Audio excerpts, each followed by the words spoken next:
So here I have cooked up some all-purpose potatoes. There's about 2 cups of potatoes there. But I saved the water from the potatoes. This is an old trick from home.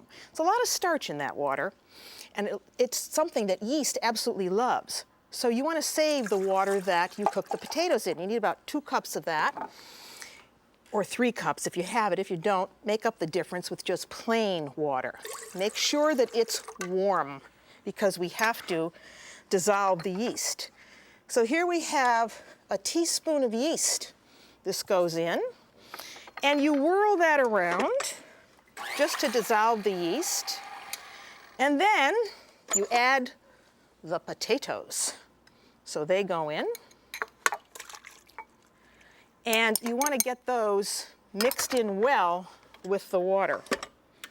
So you mix that. Be careful not to splatter yourself, because that's a big load of potatoes in there.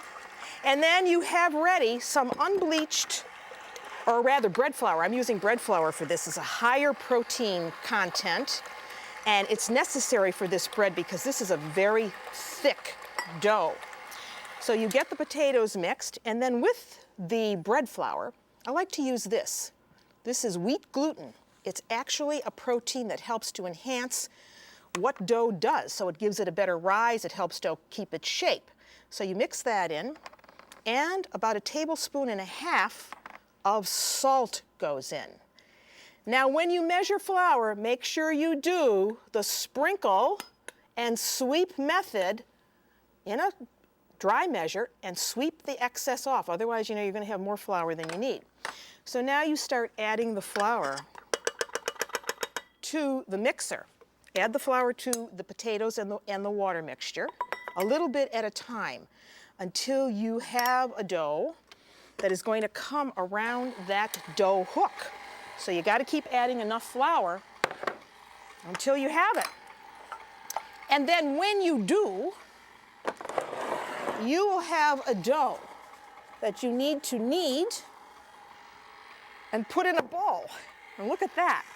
Now, I have to tell you, it's very warm in here today. So you see what that dough has done? Look at that. It's ready to come right out of the bowl.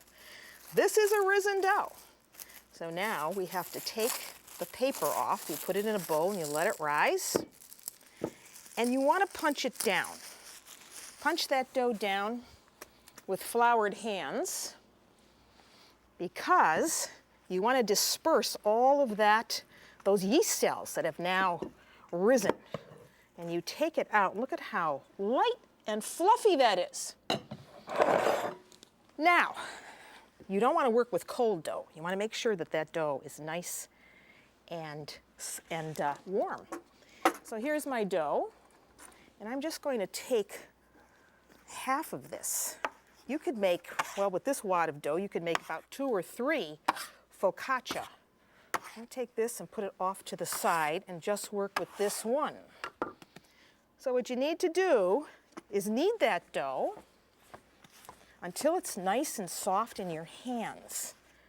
That look good? I'm going to take just a little bit more because I know I'm going to need it.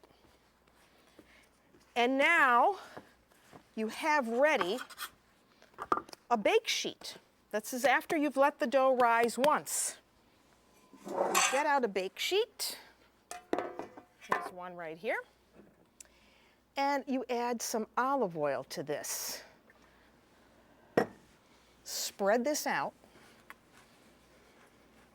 And then you take this dough. Now you can either start with a rolling pin, or you can take the dough, put it right on the sheet, and spread it with your hands. You're either going to have to use a little flour or a little bit of olive oil.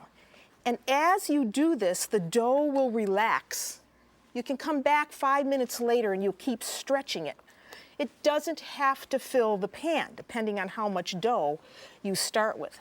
So I'm going to make you a small one, okay? Because I've really got to get this into the oven. So I want to spread this out. And as you see, as I'm doing this, it's going into the pan a whole lot easier. So you keep doing that. Make sure you keep putting a little bit of flour over your hands. Don't get it too thin, because this is a Pugliese Focaccia. Okay, then after you've done that, you have more tomatoes ready. Here we have cherry tomatoes and plum tomatoes and a little bit of olive oil. So you spread a little extra virgin olive oil over the dough, just like that. You see how that's relaxing even more as I go along. And then you take your tomatoes and you push these tomatoes right into the dough. Make sure you push it in, because then when it's baking, of course, they'll be embedded in the dough and it'll look very nice. So add your cherries, and with this I like to use dried oregano. Some people like fresh. I like the flavor of dried oregano. So here are my tomatoes, and now we want some coarse sea salt for that extra crunch over the top. When you have this ready then, you have got to let this rise for about 20 minutes. And now a little bit of oregano. Doesn't this look good?